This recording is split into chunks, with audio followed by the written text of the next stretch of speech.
Hello friends, मैं एक बार आपका फिर से स्वागत करता हूं अपने channel chemistry and physics bye Rahul Roy. आज के वीडियो में हम क्लास 9 का चैप्टर पढ़ने जा रहे हैं। इसका नाम है मोशन।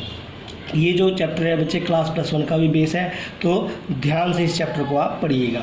सबसे पहले मोशन, अगर कोई ऑब्जेक्ट टाइम के हिसाब से अपनी पोजीशन चेंज करता है तो वो ऑब्जेक्ट किस में है? मोशन में। तो इसको कैसे डिफाइन करेंगे? If an object changes its position with respect to time then object is said to be in a state of motion.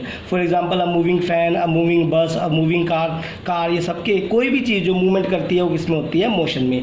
उसी तरीके से रेस्ट, अगर कोई ऑब्जेक्ट टाइम के हिसाब से अपनी पोजीशन चेंज नहीं करता तो ऑब्जेक्ट किस में है? रेस्ट में। जैसे एक कार हमारे घर के बाहर खड़ी है काफ़ी दिनों से, तो वो किस में है? रेस्ट में। मान लीजिए जो बुक है टेबल पे पड़ी है तो बुक किस में है? रेस्ट पे। मान लीजिए एक ट्रेन स्टेशन पे खड़ी हुई है तो ट्रेन किस में है? रेस्ट में। मैं कह रहा हूँ मोशन और रेस्ट आर को रिलेटिव टर्म्स। मोशन और रेस्ट को रिलेटिव टर्म्स है। इसका मतलब ये है कि अगर कोई ऑब्जेक्ट मोशन में है तो वो रेस्ट में भी है, रेस्ट में है तो वो मोशन में भी है। मैं एक जनरल से एग्जांपल लेके आपको ये समझा देता हूँ। मान लीजिए एक बस में पैसेंजर बैठे हुए हैं और बस चल रही है। अब मान लीजिए एक पैसेंजर दूसरे पैसेंजर को देखेगा जो बस में बैठा हुआ है, तो वो पैसेंजर सभी पैसेंजर एक दूसरे के रिस्पेक्ट में किस में नज़र आएंगे? रेस्ट में। लेकिन इन्हीं पैसेंजर को कोई पर्सन जो आउटसाइड दी बस सड़क पे खड़ा होकर देखेगा तो ये पैसेंजर किस में दिखेंगे? मोशन में, क्योंकि बस मूव कर रही है। तो इसी तरीके से पैसेंजर रेस्ट में भी हुए और पैसेंजर मोशन में भी हुए, तो मोशन और रेस्ट क्या हुई? कोरिलेटिव टर्म्स हुई। इसी तरीके से आगे बढ़ते हैं हम types of motion. Types of motion में सबसे पहले रेक्टिलिनियर मोशन। रेक्टी का मतलब स्ट्रेट, लीनियर का मतलब line. Motion of object in a straight line is known as rectilinear motion. For example, motion of a train on a straight track, motion of a march past, जो march पास parade में मार्च पास करते हुए चलते हैं बिल्कुल straight चलते हैं, तो वो रेक्टिलिनियर मोशन का एग्जाम्पल है। वैसे circular motion of object in a circle is known as circular motion. For example, moving fan, motion of a wheel of car, ये किसके एग्जांपल है? सर्कुलर मोशन के। वैसे ही वाइब्रेशनल मोशन, वाइब्रेशनल मोशन क्या होता है? It is defined as the periodic back and forth motion of an object is known as vibrational motion. ऐसे आगे पीछे ऐसे एक मीन पोजिशन के अराउंड अगर कोई भी चीज़ आगे पीछे ऐसे लगातार मूव कर रही है उसे क्या बोलते हैं? किस मोशन को? उसको मोशन को क्या बोलते हैं? Vibrational motion. फॉर एग्जाम्पल, मैं आपको जर्नल से एग्जांपल लेके समझा देता हूँ। मान लीजिए स्प्रिंग है, स्प्रिंग फ्रिक्शनलेस सरफेस पे पड़ी हुई है, ये ब्लॉक इस पे अटैच है। मान लीजिए इसकी ये मीन पोजीशन है, ये रेस्ट में है अभी।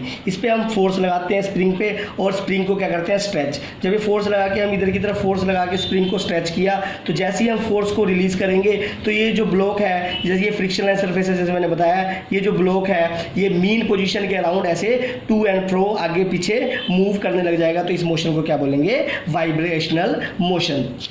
उसी तरीके से जो नेक्स्ट है हम वो पढ़ते हैं बच्चे स्केलर क्वांटिटी और वेक्टर क्वांटिटी। पहले ध्यान से समझिएगा, डेफिनेशन को दिमाग में रखिएगा, अपने आप में अच्छी तरह आपको समझा दूंगा स्केलर क्वांटिटी और वेक्टर क्वांटिटी क्या होती है। Scalar quantities are those quantities which have magnitude as well as magnitude but not particular direction.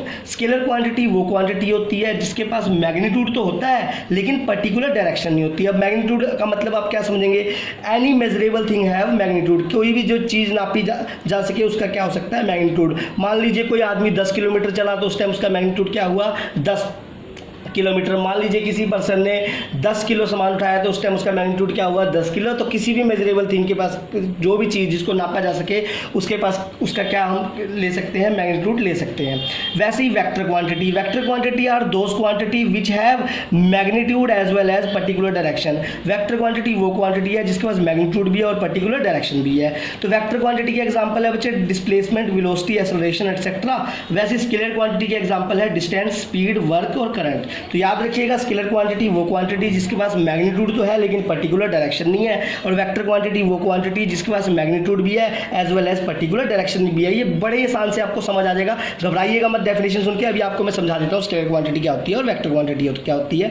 इसको पढ़ने से पहले सबसे पहले हम पढ़ते हैं डिस्टेंस। डिस्टेंस जो स्केलर क्वांटिटी का एग्जाम्पल है। डिस्टेंस क्या होता है? It is defined as the path travel between 2 point. 2 point के बीच में तय किए गए रास्ते को क्या बोलते हैं? डिस्टेंस। जैसे मान लीजिए ए से बी गया तो ये भी क्या है डिस्टेंस, ये भी क्या है डिस्टेंस, समझ आइए। वैसे यहाँ से ए से सी गया बी के थ्रू होते हुए, तो ये जो रास्ता है 4 और 3 7 मीटर क्या है यहाँ पे डिस्टेंस है, यहाँ पे 10 मीटर जो ये रास्ता है डिस्टेंस है, ये 15 मीटर जो ये दूसरा वाला रास्ता है ये भी क्या है बच्चे डिस्टेंस है। और जो डिस्टेंस की एसआई यूनिट है, किसमें एसआई यूनिट का मतलब होता है, एसआई का मतलब स्टैंडर्ड ऑफ इंटरनेशनल, जो पूरे इंटरनेशनल लेवल पे यूज़ की जाती है, तो इसकी एसआई यूनिट क्या है मीटर। इसी तरीके से displacement is defined as the shortest distance between 2 point, 2 point के बीच में सबसे छोटे रास्ते को क्या बोलते हैं डिस्प्लेसमेंट। जैसे मान लीजिए ए से बी तक जाना था तो इसमें सबसे छोटा रास्ता कौन सा है, ये 5 मीटर, तो ये क्या हो गया डिस्प्लेसमेंट। वैसे यहाँ से ए से सी तक जाना था तो ये सबसे छोटा रास्ता क्या हो गया डिस्प्लेसमेंट, ये 5 मीटर क्या हो गया डिस्प्लेसमेंट। ये कैसे निकालते हैं डिस्प्लेसमेंट, ध्यान दीजिएगा। ये मान लीजिए राइट एंगल ट्राइंगल है, तो इसमें ये जो सबसे बड़ी वाली साइड देखिए राइट एंगल ट्राइंगल है, इसमें सबसे बड़ी वाली साइड क्या होती है हाइपोटेन्यूज, ये क्या होती है परपेंडिकुलर, और एक क्या होती है बेस।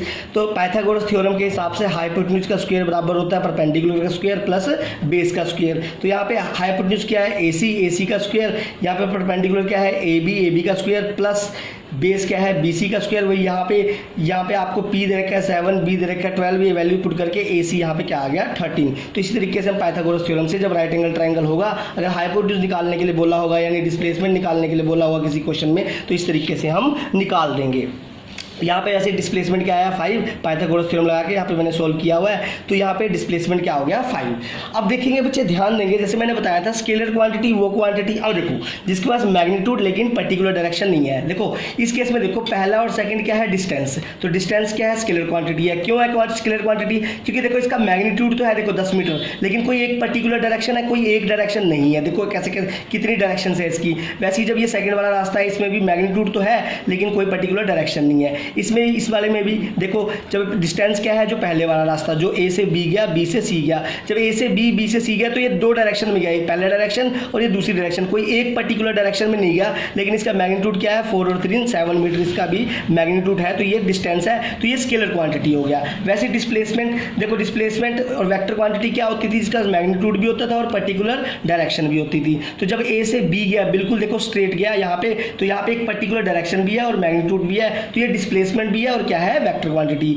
वैसे इसी केस में जब A से C गया तो देखो एक पर्टिकुलर डायरेक्शन में भी गया और मैग्नीट्यूड भी है यहाँ पे 5 मीटर, मैग्नीट्यूड भी है क्या यहाँ पे 5 मीटर, तो ये क्या हो गया वेक्टर क्वांटिटी। और डिस्प्लेसमेंट वेक्टर क्वांटिटी का एग्जांपल है और डिस्प्लेसमेंट और जो डिस्टेंस स्केलर क्वांटिटी का एग्जांपल है। आशा करता हूँ आपको ये समझ आ गया होगा। अब देखिए मान लीजिए कोई क्वेश्चन दे रखे हैं, डिस्टेंस से डिस्प्लेसमेंट हमें निकालने के लिए बोला है। जैसे मान लीजिए एक सेमी सर्कुलर पाथ है जिसका रेडियस है 7 मीटर, एक पर्सन A से B गया। अब A से B गया तो डिस्टेंस क्या होगा डिस्प्लेसमेंट, तो वो रास्ता जिसमें मैग्नीट्यूड तो होगा लेकिन पर्टिकुलर डायरेक्शन नहीं होगी, वो क्या होगा डिस्टेंस, यानी ये वाला रास्ता। तो ये क्या हो गया circumference of the semi circle, तो हाफ 2πr करके निकाल लेंगे। यहाँ रेडियस 7 है तो 22 मीटर क्या आ गया यहाँ पे डिस्टेंस। वैसे डिस्प्लेसमेंट क्या होगा, कहाँ से कहाँ गया A से B गया, तो बिल्कुल स्ट्रेट गया बच्चे, बिल्कुल स्ट्रेट गया। तो ये A से B का सबसे छोटे वाला रास्ता ये है डायमीटर, तो डायमीटर कितना है 14 मीटर, तो डिस्प्लेसमेंट यहाँ पे क्या हो गया 14 मीटर। वैसे इसी क्वेश्चन में आप एक पर्सन A से C गया है तो डिस्टेंस और डिस्प्लेसमेंट निकाल लेंगे। आशा करता हूँ यहाँ पे पाइथागोरस थ्योरम लगा के डिस्प्लेसमेंट निकलेगी और डिस्टेंस तो पता ही है 10 और 10 20 मीटर यहाँ पे क्या निकल जाएगा आपके पास डिस्टेंस निकल जाएगा। अब देखो टाइप्स ऑफ डिस्प्लेसमेंट के क्या क्या टाइप होते हैं उसके बारे में हम चर्चा करते हैं। सबसे पहले डिस्प्लेसमेंट पॉजिटिव होती है, वो पीछे मैंने आपको दिखा दी। डिस्प्लेसमेंट में भी जीरो, डिस्प्लेसमेंट जीरो भी हो सकती है। कैसे, मान लीजिए कोई पर्सन जिस पोजीशन से चला उसी पोजीशन पे दोबारा आ जाए तो डिस्प्लेसमेंट क्या होगी जीरो। जैसे मान लीजिए सर्कुलर पाथ है, कोई पर्सन A से चला और दोबारा कहाँ आ गया A पे, तो जब डिस्प्लेसमेंट निकालते टाइम हमें एक ही बात का ध्यान रखते हैं इनिशियल और फाइनल पोजीशन का। तो इनिशियल पोजीशन भी क्या है A, फाइनल पोजीशन भी क्या है A, तो A और A के बीच में क्या है डिस्टेंस है, कुछ भी नहीं है, तो डिस्प्लेसमेंट क्या होगी जीरो। उसी तरीके से मान लीजिए कोई पर्सन A से B गया, B से A गया, A से B गया और B से A आया, तो इस केस में बच्चे डिस्प्लेसमेंट क्या होगी, देखिए जब A से B गया तो ये इस तरफ गया, देखो इस डायरेक्शन में गया, तो ये वाली जो डायरेक्शन होती है इधर की तरफ, ये पॉजिटिव एक्स एक्सिस की तरफ डायरेक्शन होती है, इसलिए यहाँ पे डिस्प्लेसमेंट क्या हो गया प्लस का 4 मीटर। वैसे ही जब B से A आया तो इधर की तरफ आया है, ध्यान दीजिएगा इधर की तरफ, जब इधर की तरफ B से A आया तो ये आ गया आपके पास नेगेटिव एक्स एक्सिस, तो नेगेटिव एक्स एक्सिस है तो यहाँ पे क्या लेंगे -4। तो जो नेट डिस्टेंस या नेट डिस्प्लेसमेंट इस पूरे रास्ते में जो नेट डिस्प्लेसमेंट हो गया +4 और -4 क्या हो गया 0। तो ए से चला था, दोबारा कहाँ पे ए पे आया, तो इसलिए डिस्प्लेसमेंट क्या है, 0। वैसे बच्चे डिस्प्लेसमेंट में भी नेगेटिव, एक और टाइप है डिस्प्लेसमेंट, क्या हो सकता है, नेगेटिव भी हो सकता है। अब देखो ध्यान देना बच्चे, इस केस में देखना, B से C गया, C से A आया। जब B से C गया तो पॉजिटिव एक्स एक्सिस की तरफ गया। ध्यान दीजिए, B से C गया तो पॉजिटिव एक्सिस की तरफ गया, तो प्लस का 3 लेंगे। वैसे ही जब B से C गया, फिर C से A गया, तो C से A गया तो पहले C से B गया, तो C से B गया तो इधर को गया, तो इधर को गया तो नेगेटिव एक्सिस की तरफ, तो -3। वैसे ही B से A जाएगा तो नेगेटिव एक्सिस की तरफ, तो -4। तो ये नेट इस पूरे रास्ते में जो डिस्प्लेसमेंट होगा वो हो गया -4। लेकिन इस केस में डिस्टेंस क्या हुआ, डिस्टेंस डायरेक्शन पे डिपेंड नहीं करता है, तो distance is always positive, distance हमेशा क्या रहता है, पॉजिटिव। तो डिस्टेंस हो गया यहाँ पे 3, फिर यहाँ से भी 3, फिर 4, तो 3 3 4 कितना आ गया, 10 मीटर यहाँ पे अपना क्या आ गया, डिस्टेंस आ गया। इसी तरीके से हम आगे की तरफ चलते हैं, एक और हमारे पास क्वेश्चन है, उसकी तरफ ध्यान देते हैं कि भाई डिस्टेंस और डिस्प्लेसमेंट और कैसे निकाले जा सकते हैं। जैसे मान लीजिए कोई पर्सन ए से बी गया, अब ए से बी गया तो इसमें हम बोला डिस्टेंस भी निकालो, डिस्प्लेसमेंट भी निकालो। तो डिस्टेंस भी यहाँ पे 4 मीटर है और डिस्प्लेसमेंट भी क्या रहेगा, 4 मीटर। अब रास्ता ही नहीं है, कोई एक ही रास्ता है, तो ए से बी स्ट्रेट गया तो डिस्टेंस भी क्या हो गया, 4 मीटर, और डिस्प्लेसमेंट भी क्या हो गया, 4 मीटर। वैसे ही ए से सी गया, तो ए से सी गया तो डिस्टेंस देखो, डिस्टेंस बी के थ्रू गया तो डिस्टेंस हो गया 4 और 3, जैसे मैंने समझाया था 7 मीटर हो गया आपके पास डिस्टेंस, और डिस्प्लेसमेंट क्या हो गया, 5 मीटर। तो आशा करता हूँ आपको डिस्टेंस और डिस्प्लेसमेंट का टॉपिक समझ आ गया होगा। तो एक हम क्वेश्चन लेके हम आपको और अच्छी तरह से डिस्टेंस और डिस्प्लेसमेंट समझा देता हूँ। कहता है मान लीजिए एक man completes 1 round of a circular track of radius 14 metre in 40 second, find out the distance and displacement at the end of 100 second.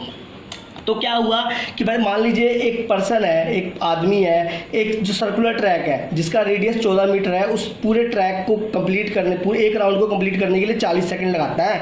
तो बताइए 100 सेकंड के बाद उसका डिस्टेंस या डिस्प्लेसमेंट क्या होगा। सबसे पहले हमें टोटल नंबर ऑफ राउंड निकालने हैं।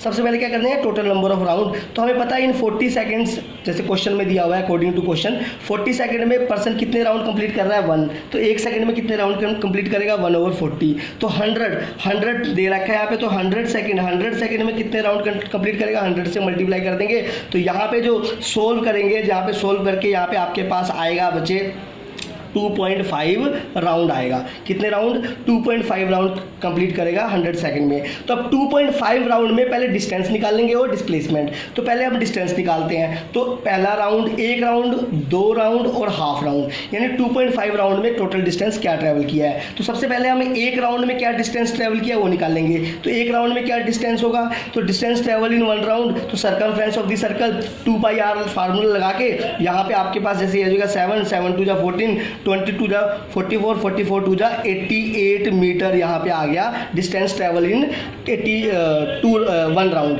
वैसे हमारे पास टोटल नंबर ऑफ राउंड कितने हैं, 2.5। तो distance travel in 2.5 round, 2.5 round में डिस्टेंस कितना ट्रैवल कर रहा है, तो 2.5 को 88 से क्या कर देंगे मल्टीप्लाई, तो 220 मीटर यहाँ पे क्या आ गया, नेट डिस्प्लेसमेंट आ गया जो हमारा ट्रैवल हो रहा है 2.5 राउंड में। इसी तरीके से अब डिस्प्लेसमेंट 2.5 राउंड में, तो सिंपल सी बात है 2.5 राउंड ट्रैवल कर रहा है। तो सबसे पहले ए से ए गया 1 राउंड, फिर दोबारा ए से ए गया दूसरा राउंड, तो 2 राउंड में डिस्प्लेसमेंट क्या हो गया 0। उसके बाद हाफ राउंड में 2 से ए से कहाँ गया बी पे, जब ए से बी पे गया यहाँ पे तो डिस्प्लेसमेंट कितना हो गया, देखो जब ए पहला राउंड पूरा कंप्लीट किया तो डिस्प्लेसमेंट 0, फिर दोबारा पूरा राउंड कंप्लीट किया तो डिस्प्लेसमेंट क्या 0। तो ए से बी गया तो डिस्प्लेसमेंट क्या हुआ 14 और 14 मीटर, तो 14 मीटर और 14 मीटर तो क्या आ गया 28 मीटर, क्योंकि फाइनली कहाँ था ए से, फाइनली पहुंचा कहाँ है बी पे। तो डिस्प्लेसमेंट निकालते टाइम हमें इनिशियल और फाइनल पोजीशन देखनी पड़ती है। आशा करता हूँ ये आपको वीडियो बहुत पसंद आई होगी। अगर फिर भी आपको कोई क्वेश्चन का कोई भी दिक्कत आती है तो आप मुझे कमेंट में दे दीजिएगा, मैं उसका बहुत ही आसान हल आपको जल्द से जल्द भेजूँगा। धन्यवाद।